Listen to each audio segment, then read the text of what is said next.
তোমার মতো যুবকই আজকে ব্রাজিলের সাপোর্ট করতেছে, তোমার মতো যুবকই আর্জেন্টিনার সাপোর্ট করে। তুমি কি জানো ব্রাজিলের ভূখণ্ডের খবর, আর্জেন্টিনার ভূখণ্ডের খবর জানো? তোমার ব্রাজিল আর্জেন্টিনা প্রকাশ্যে রাস্তায় দাঁড়ায়া আযান দেন শেষ। খবর জানো তুমি? কোন মুসলমানের সন্তান যার গায়ে মুসলমানের রক্ত আছে সে ব্রাজিল আর আর্জেন্টিনার পতাকা তার বাড়িতে লাগাইতে পারে না। দুঃখে কলিজা ফাইটে গেল। দেখলাম লাখ লাখ টাকা ব্যয় করতেছে মুসলমানের পোলা শাহজালাল আমানির দেশে, বঙ্গবন্ধুর দেশে, জিয়াউর রহমানের দেশে। নিজের মায়ের ভাত দেয় না, বউরে কাপড় দেয় না, হেও পতাকা বানাইছে ঘরে টানানো লাইয়া। তোর কপালে জুতার বাড়ি হারামি। কথা কম না কেন? আমার বাংলাদেশের পতাকা উড়া সওয়াব হবে।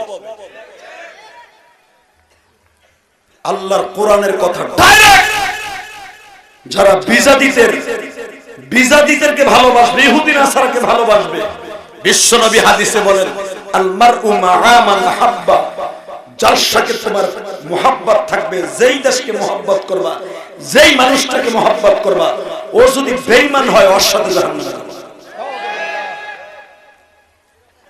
এটা আমার বাপের বানানো কথা না, ডাইরেক্ট বিশ্বনবীর কথা। তাহলে আমার নবী যদি বলে থাকে যেই দেশকে সাপোর্ট করছো ওই দেশ মুসলমানের নাম লইতে দেয় না, সেই দেশকে সাপোর্ট করোস আর মুসলমান দাবি করোস, আমি মনে করি তোর মুসলমানের মধ্যে ভেজাল আছে। কথা কর না কেন? আরো জোরে কর। এই ব্রাজিল এমন একটা দেশ, ডেনমার্ক এমন একটা দেশ, যেই দেশে আমার নবীর ছবি অঙ্কন করে, মা ফাতেমার ছবি অঙ্কন করে, এরা তোমরা জানো, সারা দুনিয়া জানে, ব্যঙ্গচিত্র করেছিল।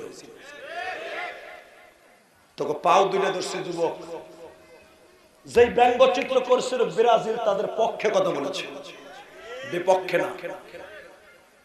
তোকে পাও দর্শী কোন মুসলমানের পোলা আদর্শবান নবীর দেশে আদর্শবান নবীকে পাইয়ে সে কোনোদিন বিজাতির ইত্তেবা করতে পারে না। আমার বাংলাদেশের পতাকাতে উড়া হাজারটা উড়া আমরা খুশি, কিন্তু বিজাতির পতাকা উড়াইয়া তাদের ভালোবাসা দেখাইয়া প্রকাশ করিস না ইউটিউবে যে আমরা বাঙালিরা আর্জেন্টিনার পাগল। তোমরা আর্জেন্টিনার পাগল না, তোমরা যদি পাগল হও সৌদি আরবের পাগল হইতে হবে। কথা বলা গেল সুদীপ্ত আওয়াজ দাও।